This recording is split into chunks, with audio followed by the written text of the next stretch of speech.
Welcome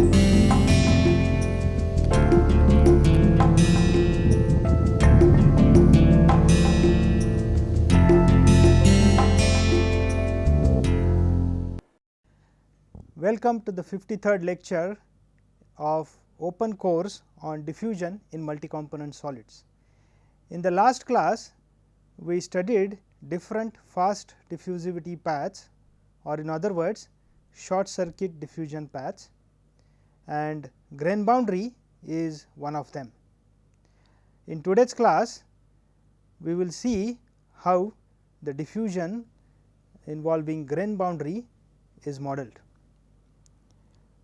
I will go over the popular model which is usually used for modeling grain boundary diffusion, and it is Fisher's model. So, let us look into Fisher's model for grain boundary diffusion today. So, Fisher formulated a model for a simple bicrystal in which there is a planar grain boundary separating two crystals. In this picture here, this grain boundary plane is represented by this plane O P Q R, and this grain boundary has a width equal to delta. This grain boundary here basically separates two crystals, crystal 2 on the right side and crystal 1 on the left side of this grain boundary plane,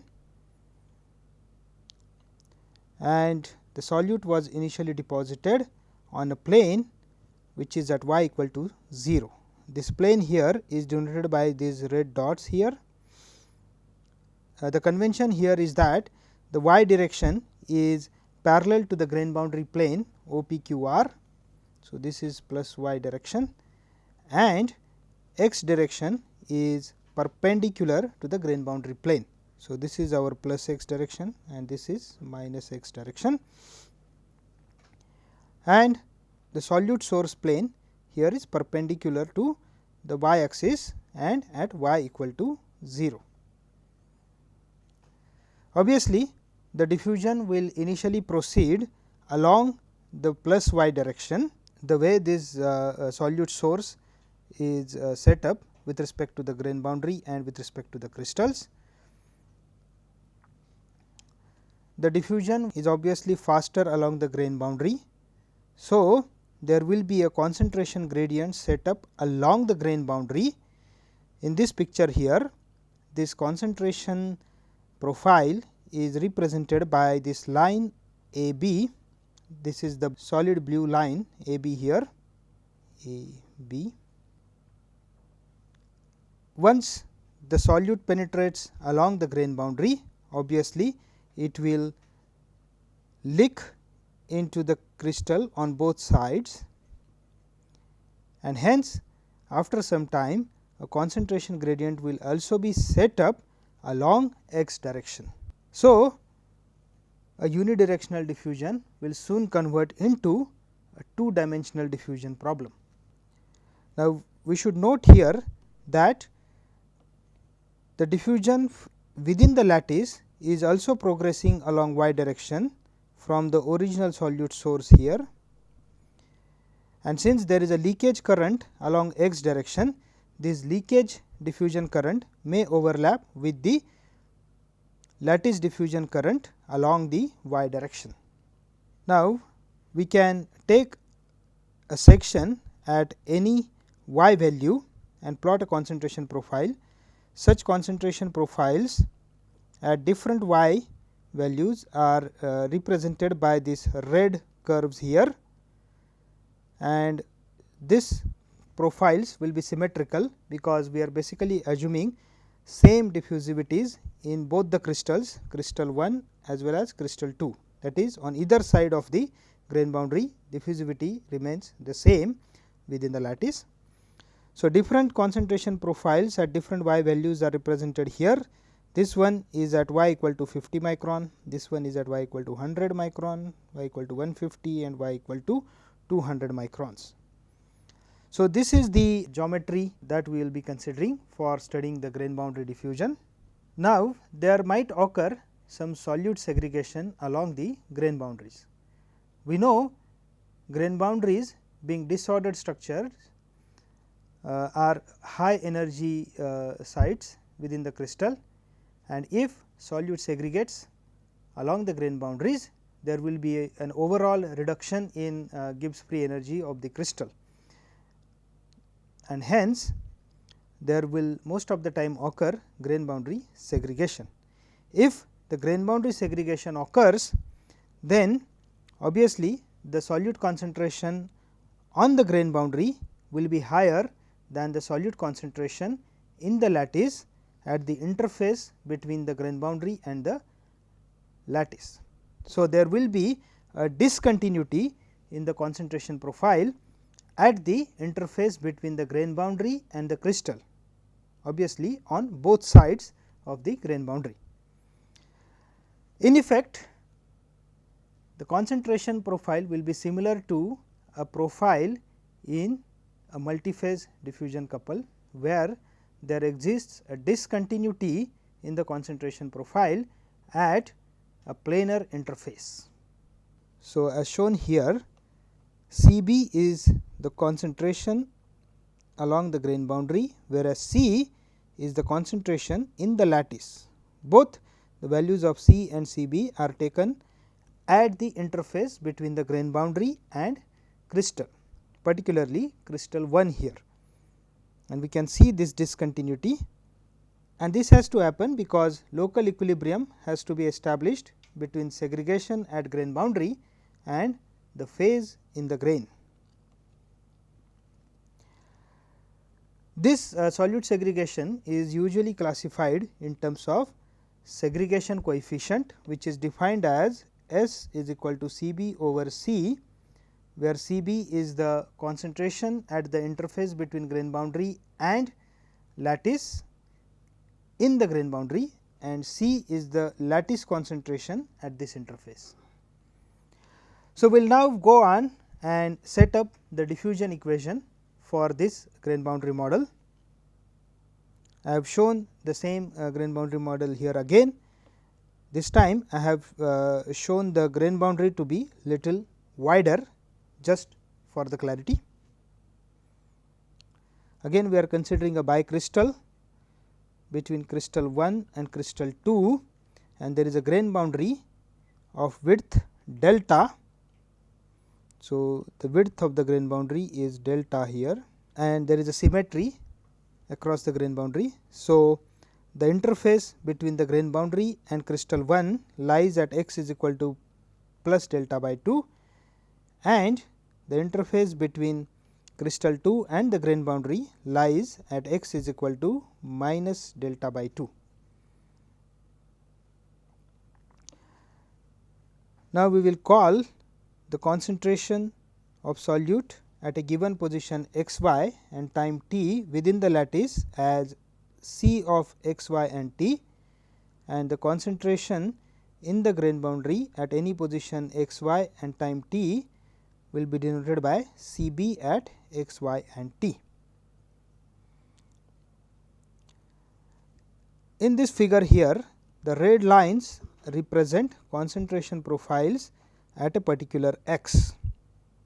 So, this dashed line here is the concentration profile at x equal to 0, and the two solid red lines are the concentration profiles at x is equal to minus delta by 2 and x is equal to plus delta by 2. Whereas, the blue lines indicate the concentration profile at a given y position. So, the blue line here indicates C of x at a particular y. For this model, for simplicity, we will ignore the grain boundary segregation, which means there is no discontinuity in the concentration profile at the interface between the grain boundary and each of the crystal. So, as denoted here, C at delta by 2 is same as C b at delta by 2. C is the concentration in the lattice and C b is the concentration in the grain boundary.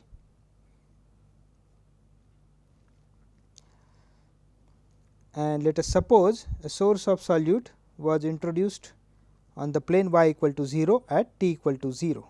So, this is the original solute source plane, and so the diffusion in both the lattice and the grain boundary will initially proceed along y direction. Eventually, the solute that has diffused along the grain boundary will also leak into the grains, and a two dimensional diffusion problem will be set up. We can safely assume that there is no concentration gradient along the z direction, and hence there is also no diffusion flux that exists along the z direction. Only the concentration gradients and fluxes exist along x and y directions. So, we are basically dealing with a two dimensional diffusion problem, and so we need to write diffusion equations in two dimensions x and y. For that, let us first consider Fick's law as applicable in 3 dimension. So, according to Fick's law equation in 3 dimensions, we need to consider the components of the concentration gradients along all 3 directions x, y and z. So, we can write the flux at any given point J equal to minus dxx dou c by dou x minus dyy dou c by dou y minus dzz dou c by dou z. Here dxx, dyy and dzz are the diffusivities along x, y and z directions. This equation is in general applicable even in anisotropic solid, but the cubic crystals most of the time exhibit isotropic diffusion, and hence we can simply assume dxx is equal to dyy equal to dzz, and we can replace the 3 diffusion coefficients with a single diffusion coefficient d. Now, the continuity equation is still valid, but now the flux components in all 3 directions have to be considered, and hence the continuity equation would take the form partial of c with respect to t is equal to diffusion coefficient d times the summation of second partial of c with respect to x, y and z. Since we are considering the case where there is no diffusion flux in the z direction, we can simply get rid of this term dou 2 c by dou z 2, and hence we are left with two dimensional diffusion equation dou c by dou t equal to d times dou 2 c by dou x 2 plus dou 2 c by dou y 2. And so, the diffusion equation in the lattice can be written as dou c by dou t equal to d times summation of second partial of c with respect to x and y. Here d is the lattice diffusion coefficient. Now, in this equation the second term on the right hand side, that is second partial of c with respect to y, is basically due to the change in concentration of lattice due to concentration gradient perpendicular to the plane of solute source. So, there will be a concentration gradient perpendicular to the plane of solute source, which will be developed because of diffusion in the lattice along y direction, and the first term is because of the leakage diffusion current that occurs from grain boundary into the lattice on both the sides. A similar equation can be written for diffusion along the grain boundary. In this case, C b is the concentration along the grain boundary at any x, y and t, and d b is the grain boundary diffusion coefficient. Again, the second term in this equation is because of the diffusion along grain boundary along the y direction, that is along the direction perpendicular to the original solute source plane, now in this direction, and the first term accounts for the fact that the grain boundary loses solute because of the leakage diffusion current in both the crystals, crystal 1 and crystal 2. So, the diffusion equation to be solved can be written in two parts.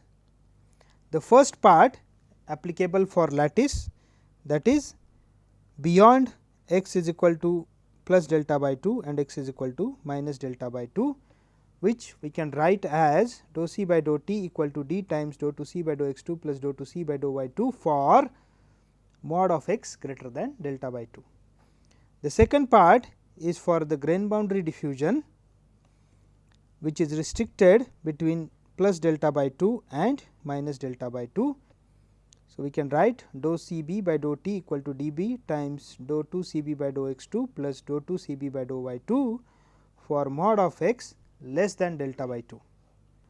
Now, we can expand the term c b, which is a function of x y and t, as c b at x y and t is equal to c b at x equal to 0 at any position y and time t plus distance x times the gradient of c b with respect to x at x equal to 0 plus x square by 2 times the second partial of c b with respect to x at x equal to 0 and so on. Considering the symmetry of the bicrystal across the grain boundary, since there is a symmetry in the diffusion profile, we expect that there will be a maximum at x equal to 0 at any position y, which means the derivative of c b with respect to x at x equal to 0 is 0. So, we can straight away get rid of this term and we obtain c b at x y and t is equal to c b at x equal to 0 at any position y and time t plus x square by 2 times dou 2 c b by dou x 2 at x equal to 0 and so on. For simplicity, let us just denote c b at x equal to 0 y t as c b 0 and second partial of c b with respect to x at x equal to 0 and y and t as c b double prime 0. Since x will be typically very small, we can ignore the terms beyond x square and the terms and the higher order terms. So, we can write c b at x y and t is equal to c b at 0 plus x square by 2 c b double prime 0.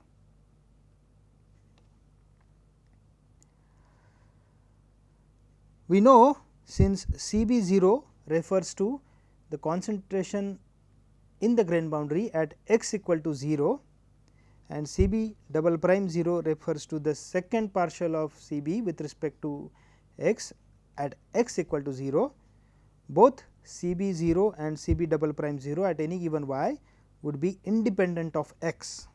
So, substituting in equation for diffusion in grain boundary, that is the equation 4 on the last slide, this equation. If we substitute for c b, we will get this equation here. So, basically c b equal to c b 0 plus x square by 2 c b double prime 0. We can differentiate with respect to t and then with respect to x and y and find out the partials with respect to t and second partials with respect to x and y. Considering c b 0 and c b double prime 0 are independent of x, we will get this equation here. And the width of grain boundary is typically very small, the typical value being 0.5 nanometer, and hence within the grain boundary the values of x are very small, between minus delta by 2 to plus delta by 2. And so, we can ignore the terms in x square here, and if we do that, we end up getting dou c b 0 by dou t equal to d b times c b double prime 0 plus dou 2 c b 0 by dou y 2. And if we rearrange In the absence of grain boundary segregation, we know C in lattice is same as C in grain boundary at the interface between grain boundary and the lattice. In other words, C at x is equal to plus minus delta by 2 at any position y and time t is equal to C b at x is equal to plus minus delta by 2 at any position y and time t. And so, C at delta by 2 can be written as C b f 0 plus delta square by 4 times C b double prime 0. This comes from this equation here, because C is equal to C b at x equal to delta by 2, and delta square is very small, and so this can simply be equated to C b 0. So, along the grain boundary, it will suffice to consider only the concentration profile at x equal to 0. Also, since the grain boundary is still and steady, that is, the grain boundary does not move, hence the fluxes in both the grain boundary and the crystal at their interface should be equal. So, if we substitute for fluxes in terms of Fick's law in both lattice and the grain boundary at their interface, we get d times dou c by dou x at delta by 2 is equal to d b times dou c b by dou x at x is equal to delta by 2, and then if we substitute for C b, we will get this equation, and since C b 0 is independent of x, we can get rid of this term and we will end up getting C b double prime 0 equal to 2 d by d b delta times dou c by dou x.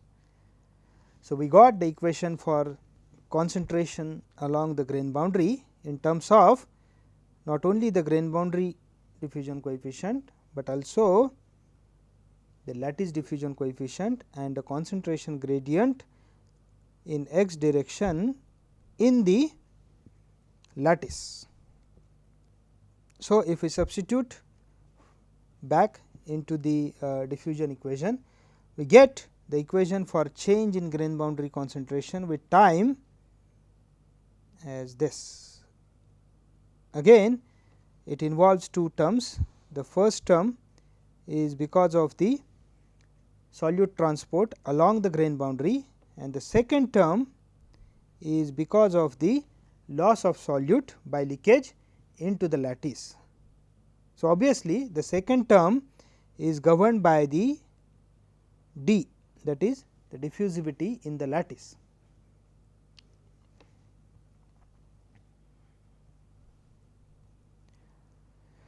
So, we need to solve the following set of diffusion equations for given boundary conditions. The first equation for diffusion in the lattice and the second equation for diffusion along the grain boundary. And for getting exact solutions, the following new variables are defined for convenience. These are basically the normalized functions of coordinates x and y and time t, and these variables are epsilon, eta and beta. The first variable epsilon is basically x minus delta by 2 over root dt, is nothing but the normalized x coordinate with the origin shifted to delta by 2, that is to the interface between the grain boundary and the crystal 1. It characterizes the extent of lateral diffusion in lattice due to leakage from the grain boundary. The second variable eta is the normalized y coordinate with the origin at the external source plane, and it characterizes the extent of lattice diffusion primarily from the direct external source, that is not taking into account the leakage diffusion current. And the third variable beta basically takes into account both the grain diffusion and the grain boundary diffusion. It is equal to dB delta over 2D root dt. This parameter beta is also referred to as Leclerc's parameter. It characterizes the relative strengths of diffusion via grain boundary and the lattice. Larger the value of beta, more dominant will be the grain boundary diffusion.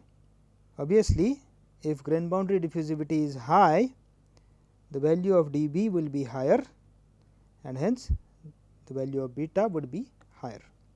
And just to get an idea how beta affects the diffusion profiles, I have shown here 3 different concentration profiles in a bicrystal. So, this dashed line here is a grain boundary between 2 crystals, crystal 1 and crystal 2, and the diffusant is deposited initially on this surface and then it diffuses inside. Now, here beta 1 has the highest value and beta 3 has the lowest value, beta 2 is in between. So, obviously, if grain boundary diffusion is dominant, that is the grain boundary diffusivity is much larger than the lattice diffusivity, you will expect a much longer tail of the solute diffusion along the grain boundary, and hence we expect a sharp fringe along the grain boundary here, a much sharper than if the beta value is low. So, if you compare beta 3 versus beta 1, the fringe across the grain boundary is much sharper for beta 1 than beta 3. So, now to find out the exact solution to grain boundary diffusion equation, we can set up 2 different boundary conditions. The first situation is the constant source at the surface, in which case the concentration of solute at the surface does not change with time, it is constant at C 0. So, C of x at y equal to 0 and T is C 0. Also, sample thickness is assumed to be large enough, so that semi infinite boundary conditions are maintained along the y direction. That is, the solute that starts from this original solute source plane does not diffuse all the way up to the other end along y direction. Thus, the initial and boundary conditions can be expressed with these equations, and the exact solution for this particular boundary condition was derived by Whipple, which is given here. It takes a very complicated form. Similarly, the second situation can be considered where instantaneous source at the surface is utilized, that is an initial solute content of m per unit area is deposited on this surface, and there is no more addition or removal of solute from this surface outside. Okay. It only diffuses inside, and the amount of solute deposited before diffusion, as I said, is m per unit area, and the deposition thickness was almost 0. The sample thickness again is large enough, so that semi infinite boundary conditions are maintained during diffusion, and the initial and boundary conditions again can be expressed this. So, note, since we are considering instantaneous source at the surface, we have this boundary condition that dou c by dou y at y equal to 0 is equal to 0 for all t greater than 0. So, the solution to this particular boundary value problem was derived by Suzuoka, and it is given here. Again, it takes a much complicated form. If we see the 2 solutions for two different boundary conditions. Both of them take much complicated forms, but both of them can be expressed simply in terms of two terms. In the first one, the both solutions can be expressed in two parts. The first one is C 1 of eta and the second one is C 2 of epsilon, eta and beta. The first part, that is C 1 of eta, accounts for the lattice diffusion due to concentration gradient along y direction, and the second part C 2 accounts for lattice diffusion due to the leakage from the grain boundary. So, for the first case, C 1 of eta is basically C naught times 1 minus error function eta by 2. For the second case, C 1 of eta is m over root pi dt exponential minus eta square by 4. C 2 of epsilon eta beta are little more complicated. So, these are the analytical solutions for two different boundary conditions for the grain boundary diffusion model as proposed by Fisher. The solution for concentration field inside the grain boundary can be expressed as C of eta is equal to C b of eta. However, the grain boundary width is typically very small. So, the total the contribution from grain boundary diffusion to the total diffusion can be neglected as long as the diffusion distance in the lattice root dt is greater than the grain boundary width delta. So, this is how we can set up the diffusion equations for grain boundaries. We went through the diffusion model proposed by Fisher, and in the next class we will see Harrison's classification of different grain boundary diffusion regimes. We will stop here for today. Thank you.